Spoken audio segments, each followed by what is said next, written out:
General Agha Muhammad Yahya Khan Pakistani تاریخ کے سب سے زیادہ متنازع کردار اور ناپسندیدہ حکمران قرار دیے جاتے ہیں، جن کے عہد حکومت میں نہ صرف پاکستان دو ٹکڑوں میں تقسیم ہو گیا بلکہ 1971 کی جنگ میں انڈیا کے ہاتھوں فوجی شکست نے بھی ہماری قومی نفسیات پر گہرے اثرات ڈالے۔ اس جنگ سے پہلے آبادی اور رقبے میں کم ہونے کے باوجود عالمی نظر میں پاکستان کو ہندوستان کے برابر سمجھا جاتا تھا اور یکساں اہمیت دی جاتی تھی، لیکن سن 1971 کے سانحے کے بعد پاکستان اپنی حیثیت قائم نہ رکھ سکا۔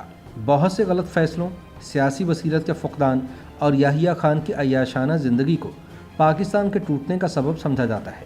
اس لیے یحییٰ خان پاکستان کی تاریخ میں عبرت کی علامت بن کر رہ گئے۔ اگر یحییٰ خان کی زندگی کے اوراق کھنگالے جائیں تو احساس ہوتا ہے کہ بلا شبہ یحییٰ خان ایک پروفیشنل سپاہی اور فوجی افسر تھا، لیکن سیاست اور حکمرانی اس کے بس کا کھیل نہیں تھا، کیونکہ یہ دونوں بالکل مختلف شعبہ زندگی ہیں، جبکہ فوجی افسران کی تربیت اس سے متضاد انداز میں ہوتی ہے۔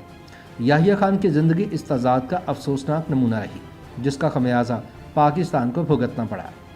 آغا محمد یحییٰ خان سن 1919 میں پیدا ہوئے۔ انہوں نے سن 1938 میں فوج میں کمیشن حاصل کیا۔ کئی محاذوں پر خدمات سر انجام دینے کے بعد انہوں نے دوسری جنگ عظیم میں بھی حصہ لیا۔ قیام پاکستان سے 2 سال قبل انہیں اسٹاف کالج کوئٹہ میں کورس کے لیے منتخب کیا گیا، جو ان کے اہل اور بہت اچھے پروفیشنل سولجر ہونے کا ثبوت تھا، کیونکہ اسٹاف کالج کورس کے لیے عام طور پر انہی افسران کو چنا جاتا تھا جنہیں ترقی کے قابل سمجھا جاتا تھا۔ پھر وہ اسی اسٹاف کالج میں انسٹرکٹر لگا دیے گئے اور یوں ان کے فوجی جوہر پر مہر تصدیق لگ گئی۔ قیام پاکستان کے وقت وہ اسٹاف کالج میں واحد مسلمان انسٹرکٹر تھے۔ انہیں جنرل ایوب خان کا خاص معتمد سمجھا جاتا ہے، کیونکہ وہ commander in chief general Ayub Khan کی سرپرستی میں ترقی کے زینے چڑھتے رہے اور جلد ہی جرنیل بن گئے۔ بلکہ شاہد جاوید برقی تو اپنی کتاب میں لکھتے ہیں کہ جنرل یحییٰ خان نے سن 1958 میں مارشل لاء لگانے اور اقتدار سنبھالنے میں جنرل ایوب خان کی بہت مدد کی۔ شاید اسی نے ان کے دل میں سیاسی جراثیم کو جنم دیا اور حکمرانی کی خواہش پیدا کی۔ عام طور پر کسی کو حکمران بنانے والے اکثر تنہائی کے لمحات میں سوچتے ہیں کہ اگر وہ کسی کو اقتدار کی کرسی پر بٹھا سکتے ہیں تو خود کیوں نہیں بیٹھ سکتے۔ سن 1959 میں فوجی صدر جنرل محمد ایوب خان نے ملک کا دارالحکومت بدلنا چاہا تو اس مقصد کے لیے یحییٰ خان کی سربراہی میں کمیشن قائم کیا۔ اسلام آباد کا چناؤ اور اسے بحیثیت دارالحکومت بنانے کی بنیاد رکھنا یحییٰ خان کا ہی تحفہ تھا۔ اسی نسبت سے Yahya Khan capital development authority کے پہلے چیئرمین بنے۔ یحییٰ خان نے سن 1965 کی جنگ میں بھی خدمات سر انجام دی اور انہیں عین جنگ کے دوران میجر جنرل اختر حسین ملک کی جگہ چھم جوڑیاں سیکٹر کی کمان سونپی گئی۔ یحییٰ کی کارکردگی اور تقرری اور اس تبدیلی کے پس پردہ کیا محرکات تھے، ان پر شجاع نواز اور شاہد جاوید برقی دونوں نے اپنی اپنی کتابوں میں خاصی روشنی ڈالی ہے۔ ہلال جرت پا کر یحییٰ خان سن 1966 میں موسیٰ خان کی جگہ پاکستانی افواج کے کمانڈر ان چیف بن گئے اور جلد ہی اپنے خوابوں کو شرمندہ تعبیر کرنے کے لیے سوچنے لگے۔ سن 1965 کی جنگ اور معاہدہ تاشکند نے ایوب خان کے آمرانہ انداز حکومت پر اس قدر چوٹیں لگائیں کہ اس کے اقتدار کی بنیادیں کمزور ہو گئی اور سارے ملک میں نوجوان طلباء اور وکلاء سڑکوں پر احتجاج کرنے لگے۔ تھوڑے ہی عرصے میں حالات اس قدر خراب ہو گئے اور حکومت پر اتنا دباؤ بڑھا کہ سیاسی جماعتیں اپنی تمام تر قوت کے ساتھ سڑکوں پر نکل آئیں اور ایوب خان کو شیخ مجیب الرحمان سمیت سارے سیاسی قیدیوں کو رہا کر کے گول میں کانفرنس کرنا پڑی۔ اسی دوران لاقانونیت کے سائے تیزی سے پھیل رہے تھے، گھیراؤ جلاؤ کے نعرے لگ رہے تھے اور مولانا بھاشانی جیسے لیڈرز اپنے بیانات کے ذریعے لوگوں کو بھڑکا کر جلتی پر تیل ڈال رہے تھے۔ کانفرنس ناکام ہو گئی اور ملک تشدد کی لپیٹ میں آ گیا۔ تاریخی شواہد بتاتے ہیں کہ اس صورتحال کے پس پردہ کمانڈر ان چیف جنرل محمد یحییٰ خان کا ہاتھ تھا، جس نے لاقانونیت پر قابو پانے کی بجائے اس کی حوصلہ افزائی کی تاکہ بیمار ایوب خان کو اقتدار سے نکال کر صدارت کی کرسی پر قبضہ کیا جائے۔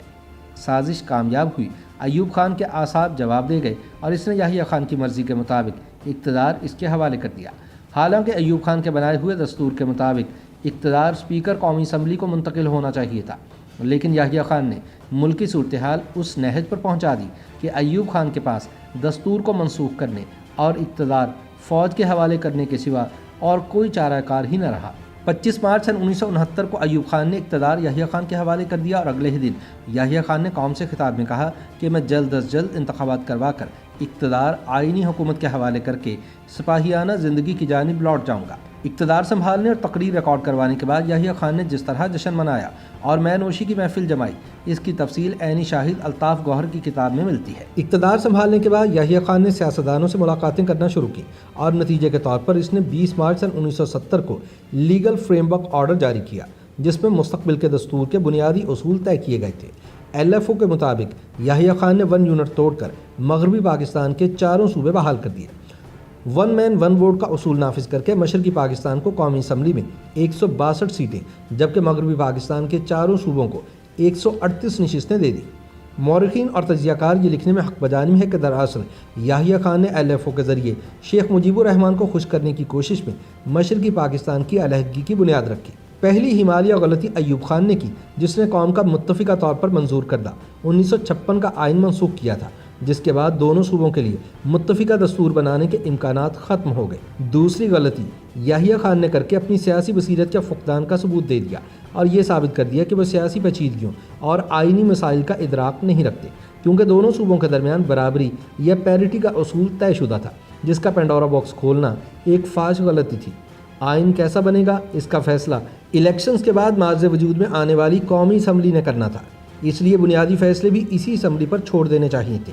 اگرچہ LFO کے مطابق اسمبلی 120 دنوں میں آئین بنانے کی پابند تھی، لیکن یحییٰ خان جانتے تھے کہ جب ایک بار اسمبلی منتخب ہو جائے تو غیر سیاسی حکمرانوں کے کنٹرول سے آزاد ہو جاتی ہے اور فوجی بندوق کے تابع نہیں رہتی۔